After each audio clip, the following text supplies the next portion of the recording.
नमस्कार, आप सुन रहे हैं गूंज 90.8 एफएम, आपकी अपनी आवाज। मैं हूं आपके साथ आपकी अपनी आरजे कल्पना। शो है एक मुलाकात, और एक मुलाकात में आज हमारे खास मेहमान हैं श्याम श्रीवास्तव जी, पत्रकार। सर, बहुत बहुत स्वागत है आपका गूंज में। Thank you.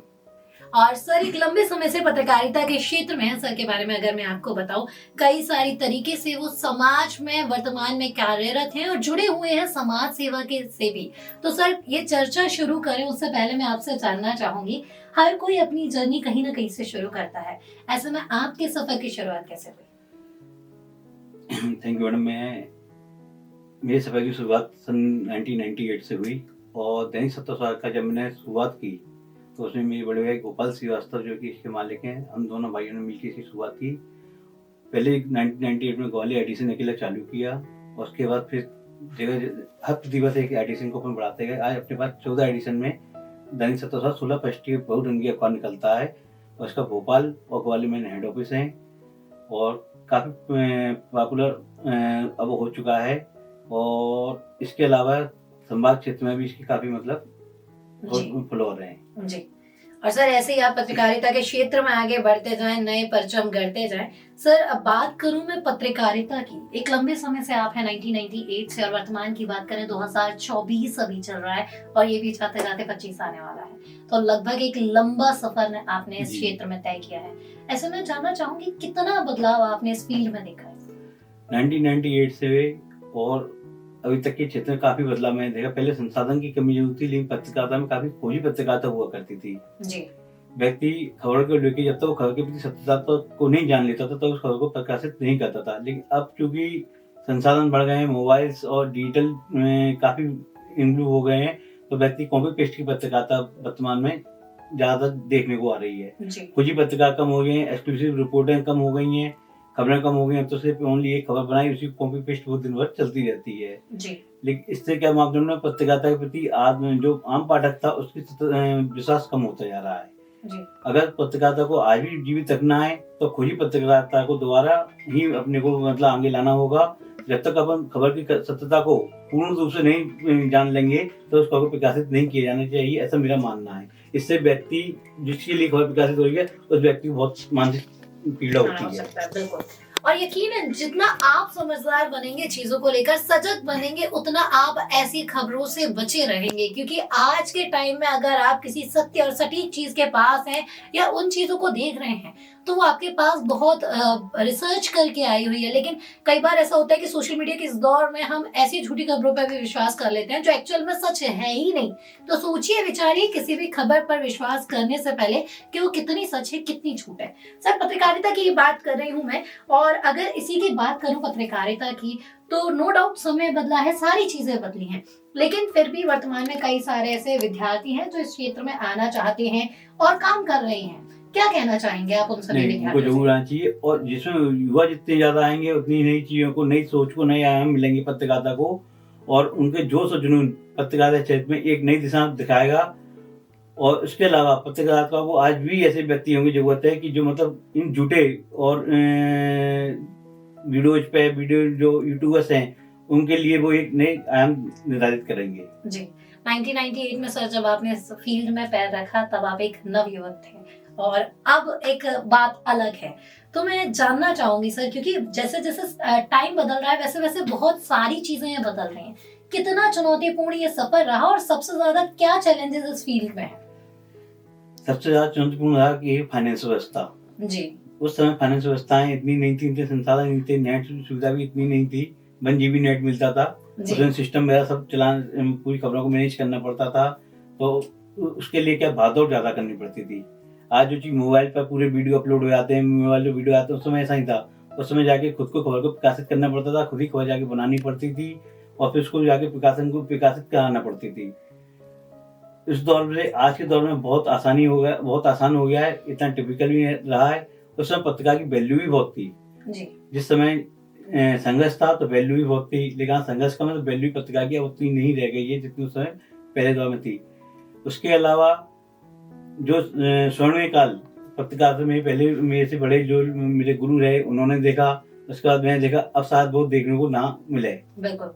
क्योंकि सोशल मीडिया के दौर में हर कोई पत्रकार है, जिसके हाथ में फोन है वही रिपोर्टर है। लेकिन अगर आप भी किसी घटना को प्रकाशित कर रहे हैं या कहीं पे अपने दोस्तों में शेयर कर रहे हैं, तो याद रखिए किसी भी चीज को शेयर करने से पहले जरूर देख लीजिए वो सच है या झूठ। क्योंकि जब आप झूठी खबर फैलाते हैं तो कहीं ना कहीं उस गुनाह के जो हो रहा है उसके लिए आप भी कहीं ना कहीं जिम्मेदार हैं। तो सामाजिक तौर पर ये हमारी भी जिम्मेदारी है कि हम समाज को क्या दे रहे हैं। सोचिए, विचारिए और फिर आगे बढ़िए। सर, पत्रकारिता के क्षेत्र में तो आप हैं ही, इसके साथ ही आप समाज सेवा के क्षेत्र में भी संलग्न हैं, काफी लंबे समय से कार्य कर रहे हैं और आश्रम में जो हमारे वृद्ध माता पिता हैं उनकी सेवाएं कर रहे हैं। ऐसे में जानना चाहूंगी ये विचार आपको कहाँ से आया? 2017 से मैं समाज सेवा के क्षेत्र में हूँ जी।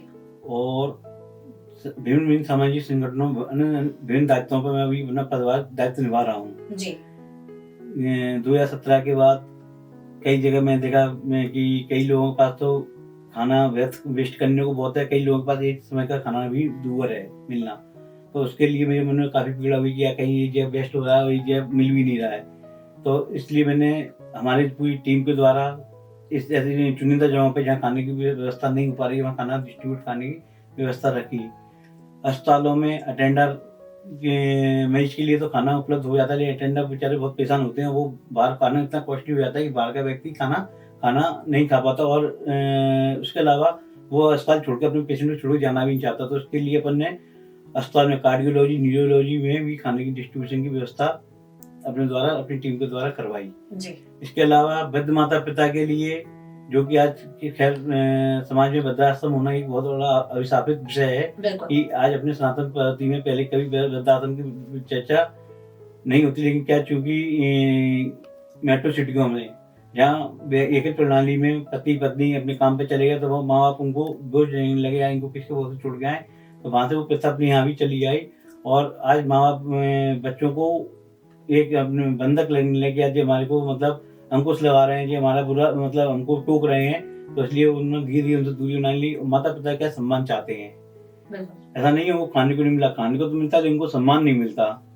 उनको चाहिए कि जैसा जो काल हमारा था, जो जैसे हमारे घर में चलती थी वैसे चलती रहे, तो वो व्यवस्था उनकी नहीं बन पा रही, तो इसलिए वो वृद्धाश्रम की तरफ मुंह मोड़ते हैं। और इसलिए आज शहर में कम से कम 4 से 5 वृद्धाश्रम अपने यहाँ संचालित हैं, जिसमें मैं नहीं मानता करीबन 1 सैकड़ा से अधिक ज्यादा वृद्ध माता पिता अपना निभा सकते हैं जी। और मैं तो भगवान से शुक्रगुजार हूँ कि भगवान ने मुझे इतना सौभाग्य प्राप्त किया कि उनकी सेवा करने का मुझे मौका मिला। और यकीनन समाज को तो लेना हम सभी समाज से जानते हैं, लेकिन जब आप समाज को देते हैं ना तो आपको बहुत खुशी होती है। और किसी ने बहुत खूब कहा है, उतना ही लो थाली में व्यर्थ न जाए नाली में। क्योंकि आप जब फूड वेस्ट करते हैं, न जाने कितने लोग उसी खाने के लिए लाइन लगाकर खड़े हुए हैं। क्योंकि जब आपके एक काम से अगर थोड़ा सा फूड बचाने से किसी जरूरतमंद का पेट भर सकता है, तो यकीनन ये स्टेप आपको लेना चाहिए। कभी भी खाना फेंकने से पहले सोचिए, विचारिए कि आपके एक खाना फेंकने से न जाने कितने भूखों का पेट भर सकता है। मैं तो आपसे भी आग्रह कहूंगा कि आप अपनी जब भी जो चैनल की लाइन चला तो उसमें ये लाइन जरूर चलाइएगा। तो अब शादियों का सीजन आ रहा है, बिल्कुल, और शादियों सीजन में क्या है कि आदमी दिखावे खाना तो काफी बनवा लेता है, वेस्टेज भी बहुत जाता है। और उस खाने की अगर बच भी जाता है तो वो विभिन्न आश्रमों विभिन्न जगह पर वो उसको वितरित किया जाए, कई लोगों की व्यवस्था उससे भूखा ना सोना पड़ेगा उन्हें।